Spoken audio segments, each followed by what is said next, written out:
Hello again, everyone. This video is going to be titled The Black Pope and the White Pope. What is the difference? And we're going to discuss that today in this video. A lot of things that are going to be discussed are going to be eye-openers for some of you, shockingly new, and for others of you it will be a rehash, again, a refresher of what has been discussed before. Essentially, the White Pope is who you see sitting in the Vatican, dressed in white. And if you notice, everyone else around him either wears black or wears dark colors, and he wears white. Right now, the Jesuit Pope Francis is considered the White Pope, who sits in Vatican City, the city of seven hills, dressed in purple and scarlet, so to speak, from Revelation 17. The Black Pope, though, however, is truly the power behind the scenes. At least that's what I feel based on the research I've done prayerfully over the past 3 or 4 years. The Black Pope is behind the scenes. He's the one orchestrating what really is visibly seen from the Vatican or around the world as far as this global order is concerned. Notice the black and white duality. In the occult, which the Vatican is very heavily involved in, the book of Daniel says that he, meaning the Antichrist, the man of sin, will cause the craft to prosper in his hand. And another word for Freemasonry is the craft. In the occult, the duality of dark and light, white and black, is very heavily seen. As a matter of fact, when you go into a Masonic lodge, you'll notice that there's a checkered floor in most of the lodges, I believe, that has white and black duality. In Isaiah, Satan said that I will be as the Most High. So I want to stop right there for a moment. Could it be possible that the Pope of Rome and the Black Pope are trying to bring about a globalization of world peace, a global religion to bring all mankind together and bring about a so-called era of peace and tranquility without the Prince of Peace, who is Jesus Christ, the Son of God? I believe so. I'm about ready to show you a video today of a woman who interviews the Black Pope. It's very eye-opening. I encourage you to pay deeply attention to the words that the Black Pope speaks during this Mass that he gives, as well as the people that confront him on the extreme oath of the Jesuits, which I've read to you recently in my videos.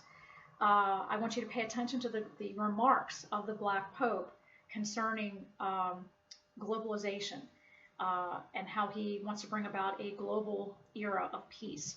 And this is coming straight from his mouth. Now, to those who are deceived, whose eyes are blinded, this all sounds good.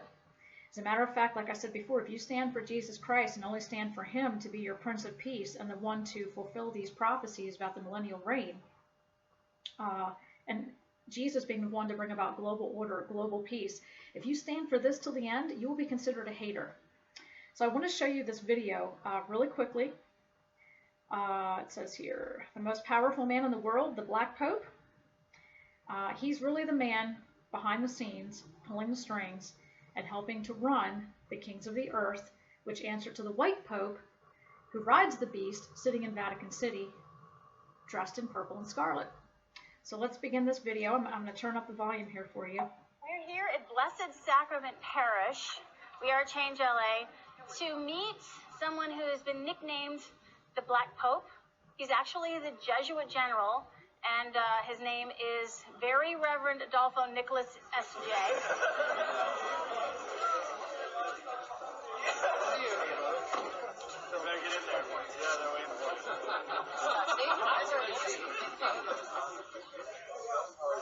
We're here to say hi and talk to him about his nickname and his extreme oath of the Jesuits.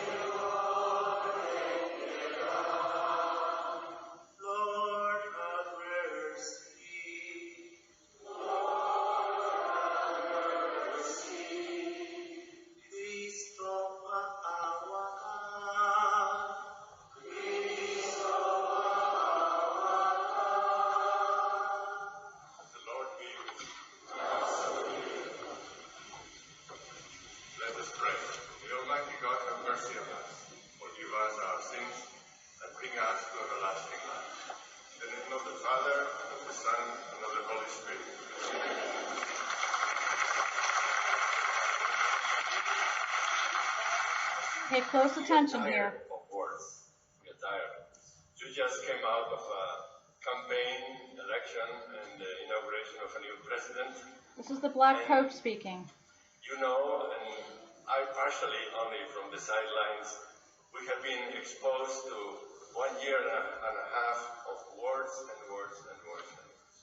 Political, or literary, or even religious words.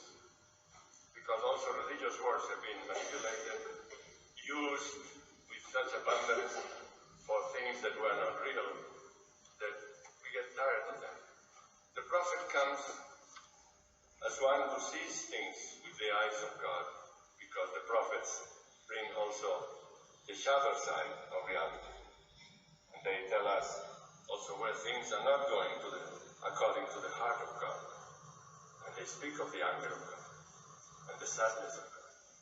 We live in a world that has become so difficult that people do not know anymore where the causes are of the pain or of the distress or of the difficulties we have.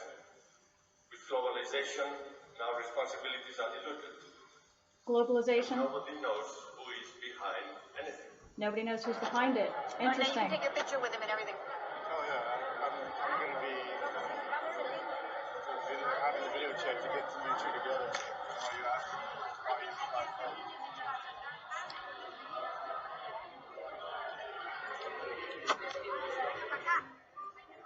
There he is. I should point that out, how liberal.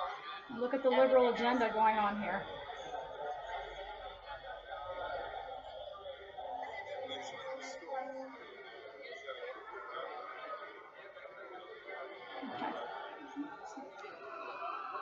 Hello, I really enjoyed your service.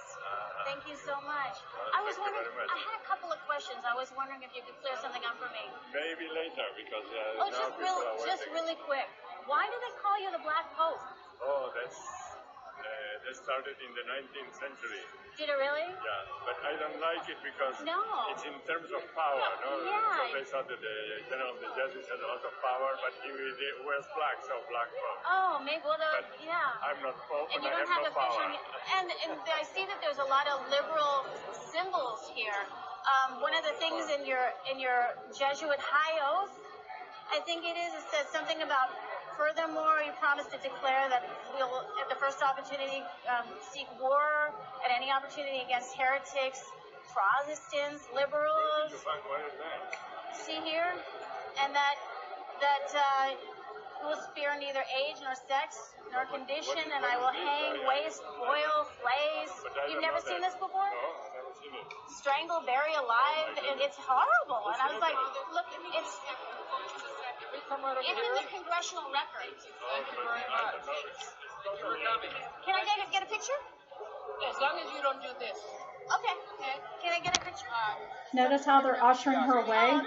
Can I fit with you? As soon as she brings up the Jesuit oath to the Black Pope, he's all of a sudden playing dumb. Thank you so much. My pleasure, thank you. Keep watching. But he was very confused. He'd never seen it before. I told him it was in the congressional record. He said that he might talk to me later about it, but there's a big line. So do we want to wait and talk to him later about it?